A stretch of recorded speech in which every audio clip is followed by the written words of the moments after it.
If you're like me, many of you enjoy a cold brew after a long day at work. There's just something about the carbonation and malty and hoppy flavors that laugh at your stress and appeal to your body as a source of relaxation and flavorful enjoyment. Have you ever wondered what's behind that beer you're drinking? Like who made it and how it was made? Or how it came to be that millions of people across the world devour this delicious drink on a daily basis? My name is Hannah Wilder, and I consider myself somewhat of a beer enthusiast, and I happen to dabble in homebrewing.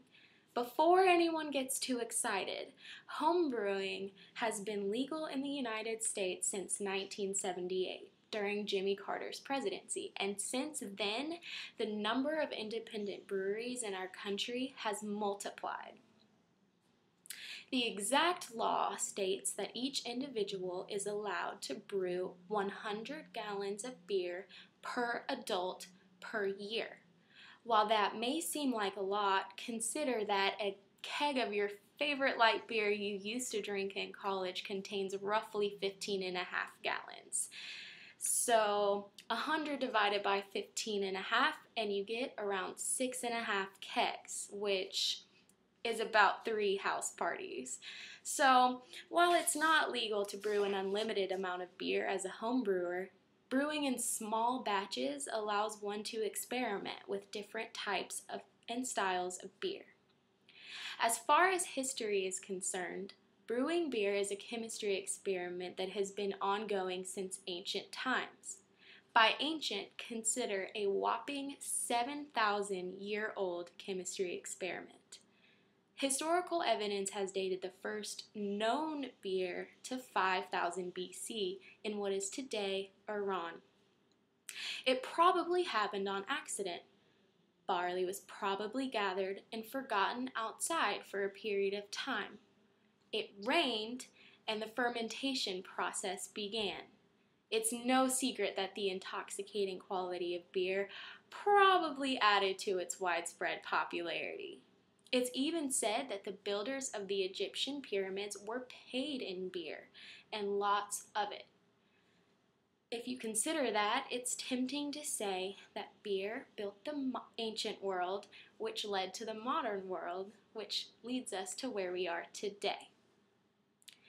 It's the year 2012, and we have been blessed with excellent examples of beer to inspire the everyday homebrewer.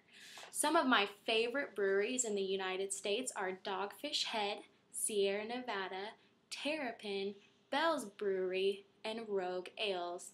I'd recommend checking them out if you get the chance. You just might be inspired. Each person has a different taste when it comes to beer. Some like it malty and some like it hoppy. It's all up to your taste buds and what you've become accustomed to. My favorite beer is Sierra Nevada Pale Ale, and it also happens to be the very first beer I tried. Let's start with the 2 basic types of beer. Then we'll talk about the ingredients and the basic process of brewing. We have lagers and ales.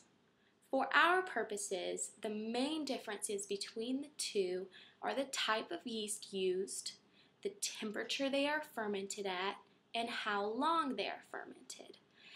Lagers are typically fermented at cooler temperatures for a longer period of time, with the yeast that falls to the bottom, while ales are typically fermented for a shorter period of time in warmer temperatures, with a yeast that rises to the top.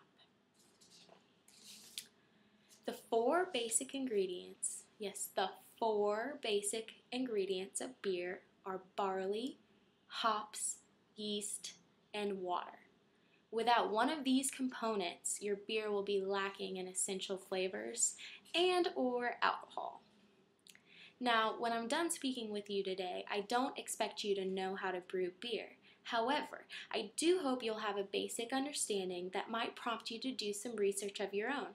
Find a brew shop near you and get to brewing. In the first step, the barley is malted, which means that the grains are soaked in hot water. This allows them to germinate. Beers like stouts have coffee flavors that arise from barley that was malted at higher temperatures.